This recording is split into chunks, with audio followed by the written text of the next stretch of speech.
qué bueno que está con nosotros porque vamos de lleno a nuestra mesa de análisis.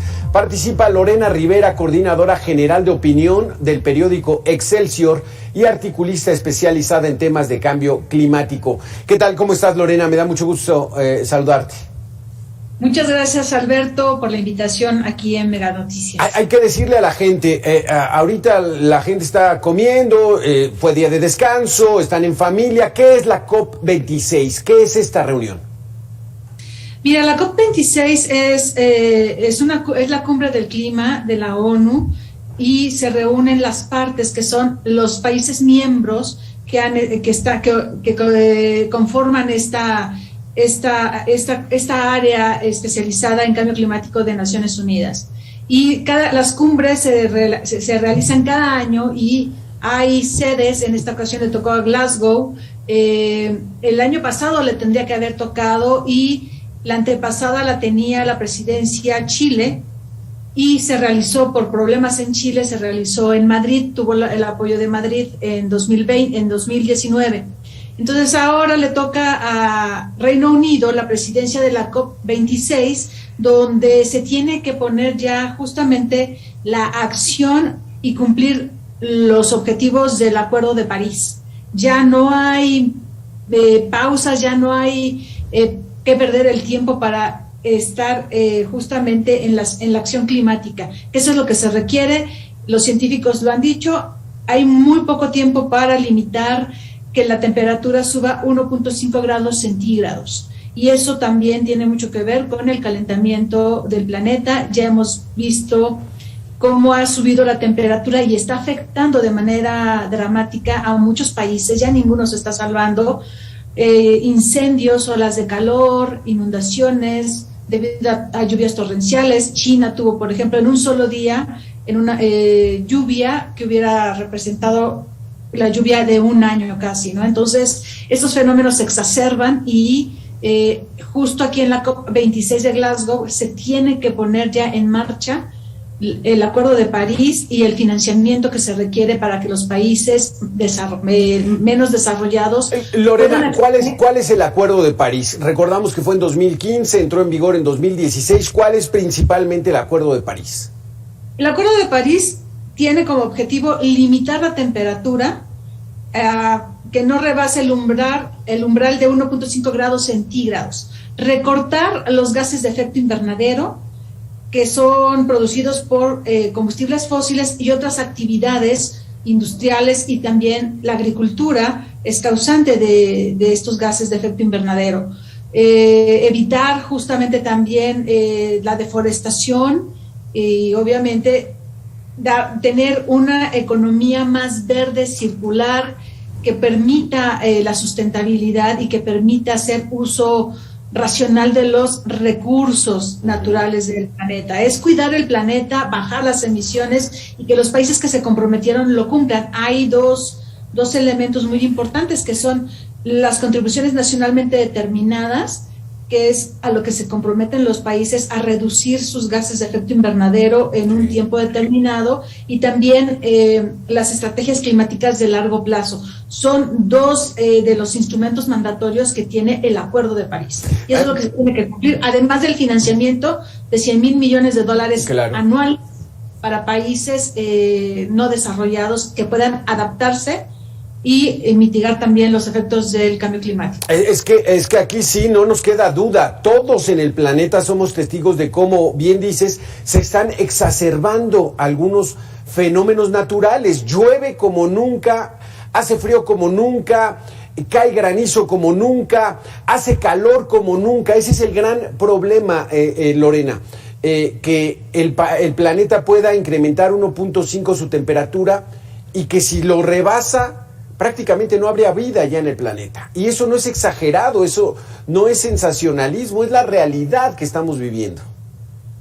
Así es, no es exageración decir que el planeta se acerca a los puntos de no retorno. De hecho, el Ártico y también la Antártida se están deshielando de una manera muy rápida, y eso trae muchos cambios también en el clima. Entonces, si no se toma la acción como debe de ser rápida ya, realmente nosotros, esta generación y las que están más jóvenes y las que están por venir, ellos son los que van a padecer los efectos caóticos del cambio del clima. Entonces, sí es urgente porque tiene que ver con la seguridad alimentaria, tiene que ver con la seguridad hídrica. Se están ya viendo cada vez más desplazamientos forzados por el clima, por los extremos del clima. Millones de personas se calcula que puedan desplazarse de las zonas donde ya no hay donde tengan de comer, no tengan agua. Entonces, eso es muy importante y también generan conflictos, guerras internas, ¿no? Lorena, déjame darle la bienvenida a Miguel Bárcena, periodista especializado en medio ambiente, y con él preguntarte, Miguel, prácticamente esta reunión, la COP26 en Glasgow, Escocia, donde es sede del Reino Unido, ¿cuál es el tema principal? ¿Cómo le podemos decir a la gente? Lo principal de esta cumbre, ¿cuál es? Muchas gracias, Alberto. Lorena, muy buenas tardes. Mira, lo principal es volver a encarrilar las acciones multinacionales coordinadas por organismos como Naciones Unidas y otros, y retomar el Acuerdo de París, que en 2015 pues marcó un hito precisamente en el combate al cambio climático. Recordar que al año siguiente, cuando Donald Trump gana la presidencia, saca a Estados Unidos de este acuerdo y da un muy mal ejemplo a muchos otros países y líderes negacionistas del cambio climático, como el presidente Bolsonaro de Brasil, el primer ministro de Australia, yo incluiría también al propio López Obrador. Entonces estos años pues prácticamente no pasa mucho de lo que se acordó. Entonces hay que retomar, hay que volver a encarrilar estos acuerdos y sobre todo que los países presenten ambiciones más altas para reducir la emisión de gases de efecto invernadero. Estas las tuvieron que haber presentado desde el año anterior. Recordemos que la COP, que hoy se celebra en Glasgow, se pospuso el año anterior por el COVID y que hoy nuevamente se retoma. Entonces esos serían dos aspectos principales. Otro es acelerar la transición energética hacia generación de fuentes limpias y renovables, que se bajen los fondos del Fondo Verde, que es un fondo que tiene que concentrar anualmente alrededor de 100 mil millones de dólares que aportan los países más desarrollados, para que estos se transfieran a los países en vías de desarrollo, puedan precisamente invertirlos en la transición energética y en una serie de tecnologías ambientales. También se tiene que insistir, esto ya se acordó en estos días, hay que combatir también la generación de metano, que es otro de los gases generadores de efecto invernadero, es el 25% causante de estos gases de efecto invernadero. También se ha acordado ya de manera, pues todavía no sé si vinculante o no, que se reduzca la tasa de deforestación y que se incremente la reforestación, un acuerdo que por cierto México, tengo entendido, no ha firmado, por lo menos no hasta hoy, y sobre todo que den resultados, porque hay una gran presión social en todo el mundo, hay una gran presión de las organizaciones de la sociedad civil y sobre todo, como decía Lorena, de los jóvenes, porque pues ellos ya no tienen tiempo que perder y lo que les podemos heredar puede ser un planeta apocalíptico. Lorena, aquí pareciera totalmente contradictorio que México va en contra de estas medidas de buscar energías limpias, cuando vamos en retroceso. Pareciera que no están tomando en serio el gobierno federal, que esta situación es de alarma mundial. Así es, no se ve una política climática ambiental de México por ningún lado, y sobre todo que las contribuciones nacionalmente determinadas pues se quedaron tal como se habían presentado hace unos años, nada más las ratificaron, y es urgente que un país como México tome medidas para protegerse contra el cambio climático. Los científicos han dicho, sale más barato mitigar que adaptarse. ¿Cómo nos adaptamos a un huracán categoría 5? Que cada vez se van a exacerbar más? ¿Cómo nos adaptamos si no empezamos justamente a hacer uso de las tecnologías verdes que están ahí para ayudarnos a reducir las emisiones de gases de efecto invernadero? Están también las soluciones basadas en la naturaleza, y sobre todo es abrirle también abrir los consejos de los pueblos originarios, que tienen un cuidado del ambiente como ningún otro segmento de la población. Aprender de ellos a cuidar el ambiente es bien importante, y eso nos va a ayudar a empezar a bajar las emisiones de gases de efecto invernadero y ser más amigables con el ambiente. Los científicos son muy claros en eso. Sale más barato mitigar que adaptarse. Claro. Pero hay que hacer las dos cosas a la par. Empezar con la mitigación y tener los proyectos o los programas para adaptación. Válgame. Miguel Bárcena, ya sabemos qué fue lo que pasó ahí en la COP26, de que al principio México no había firmado el acuerdo de los 105 países y que después finalmente dijo sí lo firmo.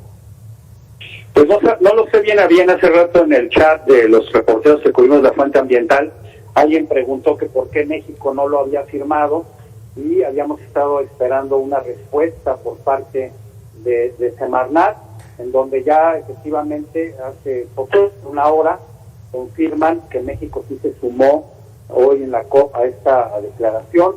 De hecho, aquí tengo el comunicado de prensa. No sé por qué en un principio no lo hicieron, a lo mejor o no estaban pendientes, o se les pasó, o tenían que pedir autorización más arriba, pero bueno, ahora lo importante es que México sí se suma a esta declaración. Y retomando un poco lo que decía Lorena, y con lo cual concuerdo perfectamente, el problema de la política ambiental mexicana está supeditada a la política energética que promueve la explotación y el uso mayor de hidrocarburos para generar energía con combustible y con carbón. No ha invertido prácticamente nada en generación de energías limpias y sí, por el contrario, quiere bloquear a los que lo han venido haciendo. Esto no debería de ser, y además cuando uno ve las cartas que lleva México a la COP, pues son ridículas, porque aunque son importantes, sus cartas de presentación es: estamos prohibiendo el glifosato, estamos prohibiendo los transgénicos, en México no se permite el fracking y tenemos Sembrando Vida.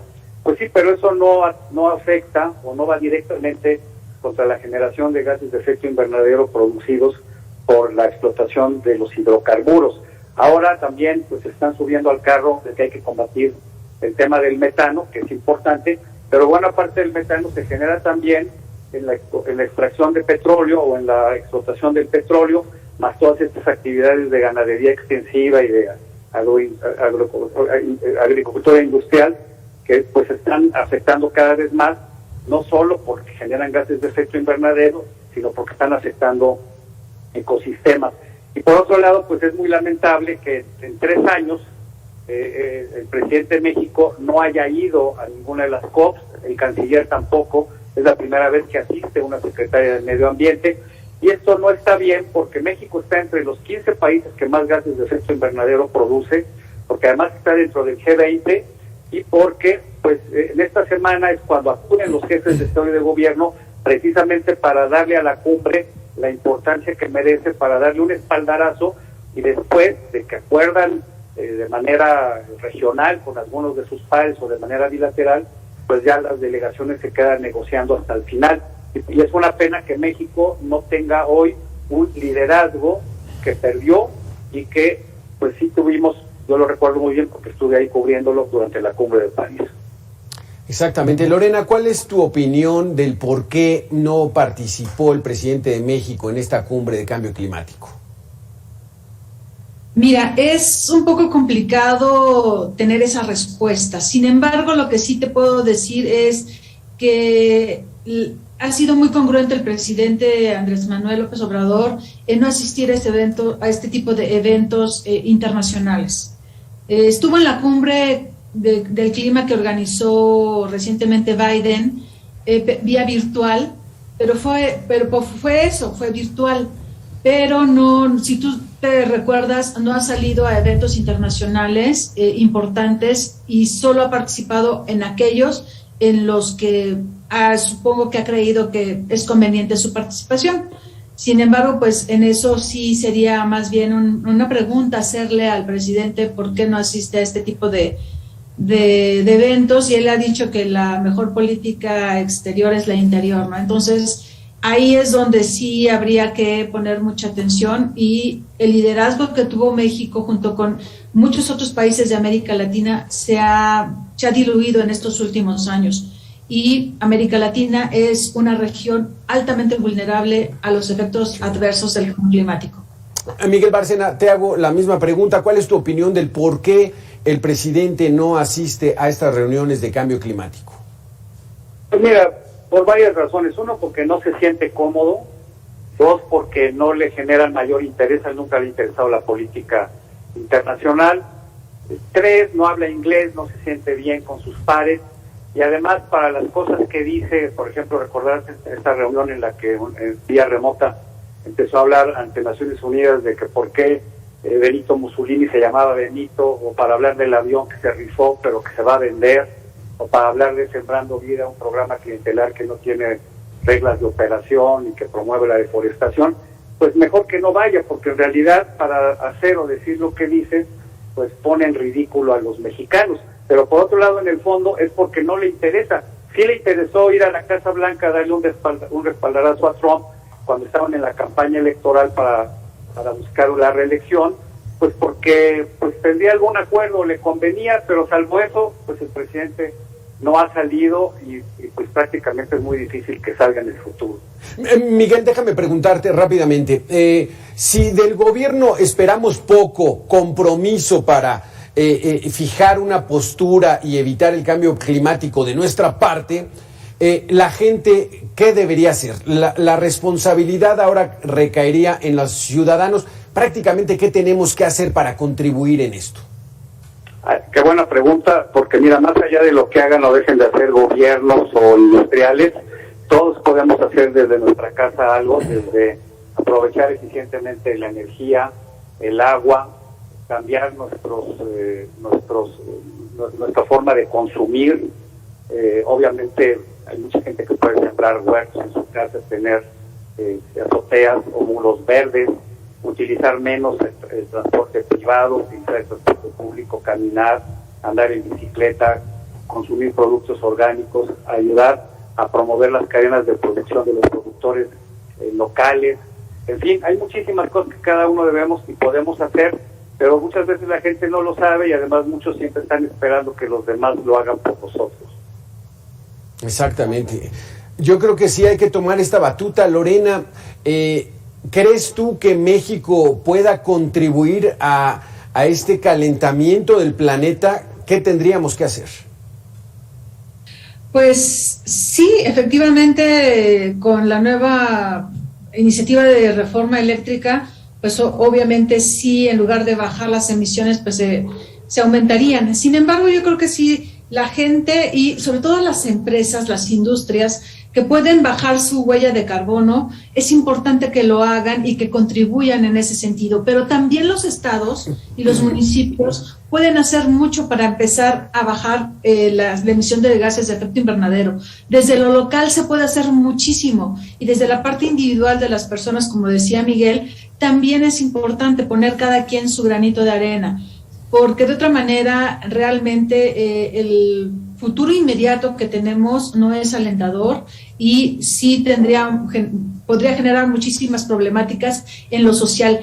El problema de la crisis climática es que atraviesa lo social, lo económico, el bienestar de las personas y sobre todo de las más vulnerables. Por lo tanto, creo que desde el ámbito local, estados, municipios, ciudadanos, las organizaciones no gubernamentales, hacerle caso a los jóvenes que se manifiestan todos los viernes siguiendo este ejemplo de Greta Thunberg para exigir a los gobernantes mayores acciones. Creo que desde ahí, desde la sociedad, se puede hacer muchísimo para empezar a tomar esa conciencia y acelerarla, sobre todo, de que la crisis climática está ocurriendo hoy, los efectos también están pasando hoy, y que en un futuro eso se va a exacerbar y el peligro es que ya no va a haber vuelta atrás. Habrá muchas situaciones que puedan ser casi imposibles revertir.